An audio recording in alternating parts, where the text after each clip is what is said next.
Hey, how's it going? In today's video, we're talking about Boruto. More specifically, did Boruto see the events of the destruction of his home, the Hidden Leaf Village, in the first scene of the franchise?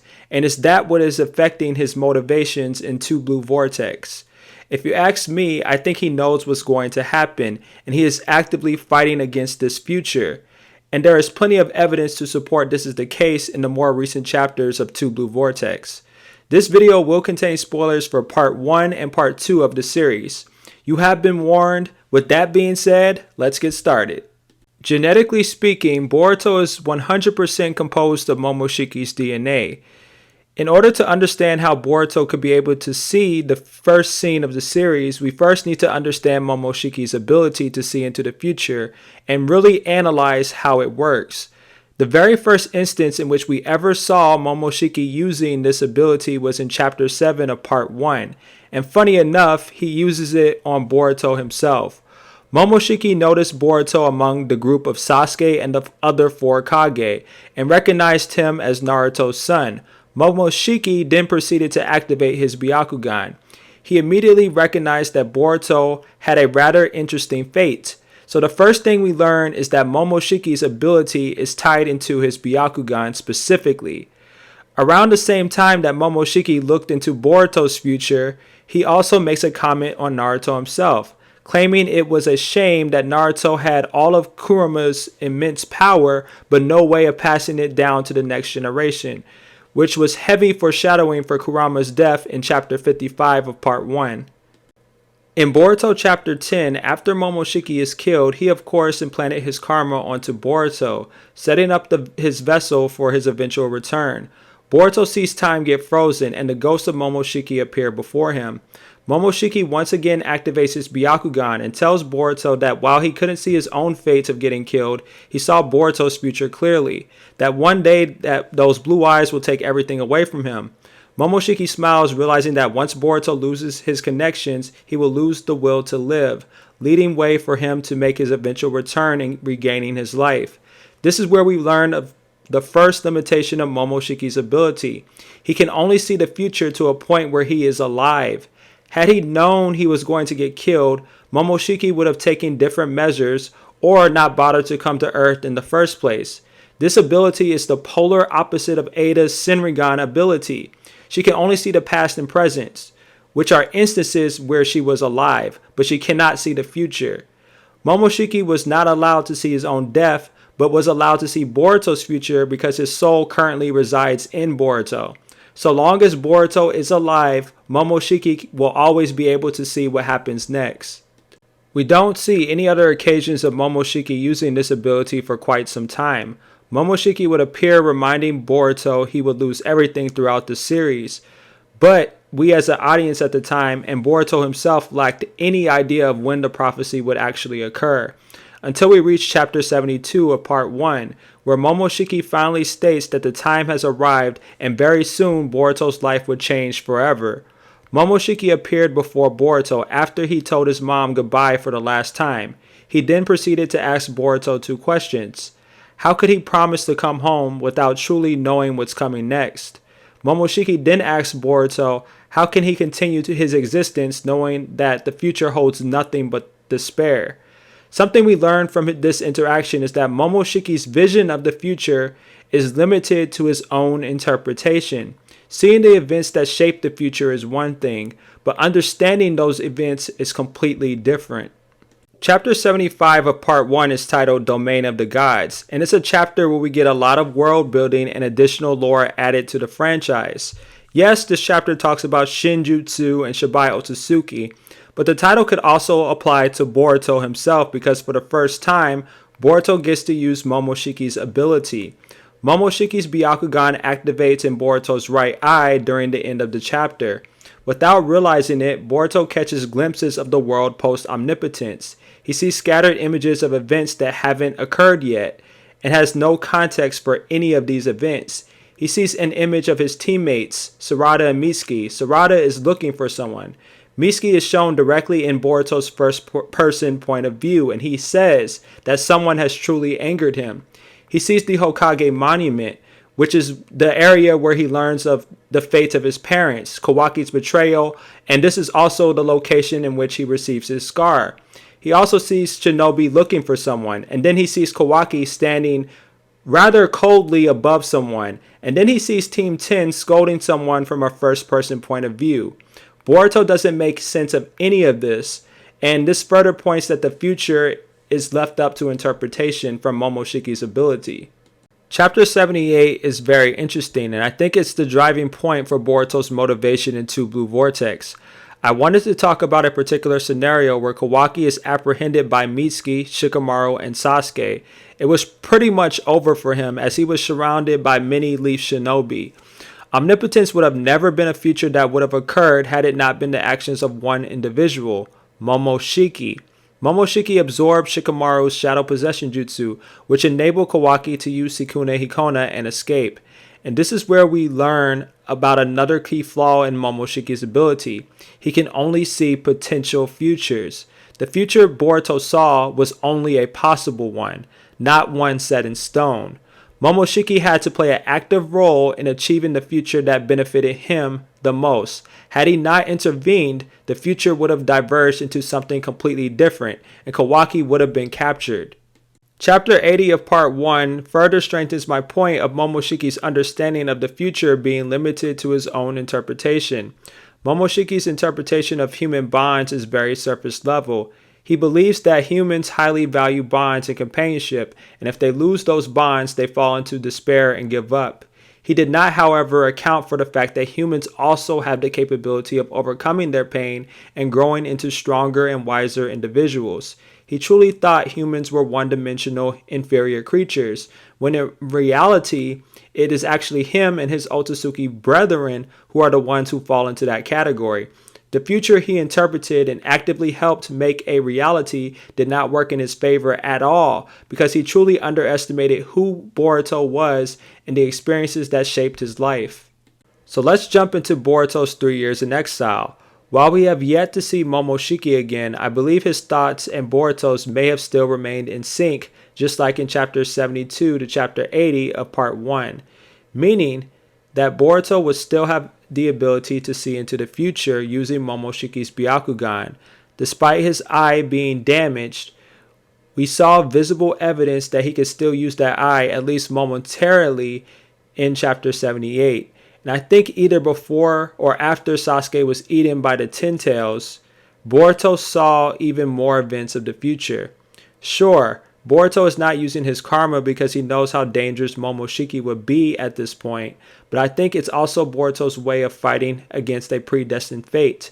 Kawaki can only be right if and only if Boruto loses control. Boruto can't change a devastating future if he can't deal with the part of himself that would embrace such a dark world. The future Boruto saw and is actively fighting against was from the very first scene of the franchise. If you pay close attention to the setup of this scene, it has a lot of similarities in how it's layered compared to Momoshiki's ability. This scene is arguably very vague and open-ended, which left a lot of room for various interpretations over the years. The village is destroyed and two estranged brothers are standing on the destroyed Hokage monument and presumably preparing for their final battle to the death. No one else is around, which can also apply that a lot of people may have died and everything appears to be lost. Boruto knows a lot, almost too much, and that's why he has become a lot more focused and a lot more serious of an individual. In Blue Vortex Chapter 2, Boruto expresses to Code that he doesn't understand the true horror of the Ten Tails.